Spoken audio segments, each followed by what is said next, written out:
Allô tout le monde! Bienvenue au podcast L'autisme, on en jase. Pourquoi il faut qu'on jase d'autisme? Bien, il faut qu'on jase d'autisme parce que c'est vraiment une réalité de vie qui est méconnue, qui est cachée par la population en général, puis on n'en parle pas assez. Puis il y a vraiment beaucoup de jugements par rapport à l'autisme dans notre génération, surtout dans la jeunesse.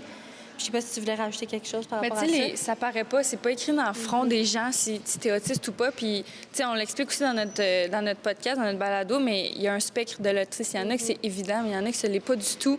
Puis c'est pour ça que c'est important d'en parler parce que faut le savoir pour comprendre. Fait que faut en parler pour comprendre. On brise certains tabous, justement, en parlant. Ouais, voilà, exactement. Et parlez-moi un peu de votre balado, et vous venez un peu de le mentionner, mais pourquoi je devrais l'écouter, ce balado-là? Bien, je pense que tu devrais l'écouter, premièrement, pour qu'on ait plus de vues. Puis deuxièmement, parce que ça va te permettre d'en connaître plus, puis d'en apprendre autant sur la partie plus scientifique de l'autisme, le spectre, mais aussi sur l'expérience de vie d'une personne autiste, d'une maman avec un enfant autiste. Puis ça va te permettre d'être plus conscient par rapport à l'autisme. Je pense que ça peut démystifier beaucoup de jugements aussi qu'on a, même si on n'a pas envie d'en avoir. Bien, on en a tous des jugements, puis c'est facile d'en avoir envers des personnes qu'on comprend pas pourquoi ils réagissent comme ça. Fait que je pense que c'est important de l'écouter justement pour comprendre les réactions et les comportements de ces gens-là. Et il va y avoir 4 épisodes, si je ne me trompe pas. Parlez-moi des thèmes qui sont abordés dans chaque épisode.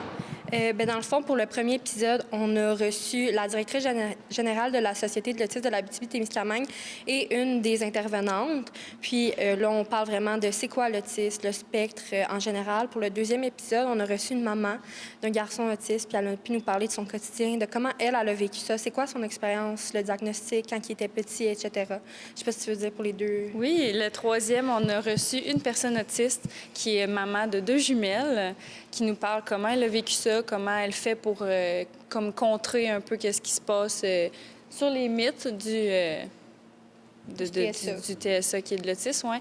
Puis le 4e épisode, c'est sur les services et sur comment on peut faire pour faire partie de la SAAT, qui est la Société de l'autisme. Qu'est-ce que ça vous a personnellement appris, en fait, que vous ne saviez pas nécessairement sur l'autisme en général? Bien, c'est sûr que tout l'aspect de créer le podcast, de créer notre lien de confiance avec les collaborateurs, ça a été très, très, très enrichissant en tant que personne puis en tant que future intervenante qui va devoir faire ça, tu sais, faire des collaborations avec les autres. Mais, tu sais, vraiment, personnellement, c'est des gens qui ont beaucoup apporté, puis je pense qu'on n'en parle pas assez. Puis, tu sais, même moi, des fois, j'avais ce jugement-là de comme, tu sais, les autistes, c'est comme difficile à approcher, alors que non, vraiment pas. Ils ont beaucoup, beaucoup plus à amener que ce qu'on pensait. Fait que, humainement, je pense que ça m'a amené beaucoup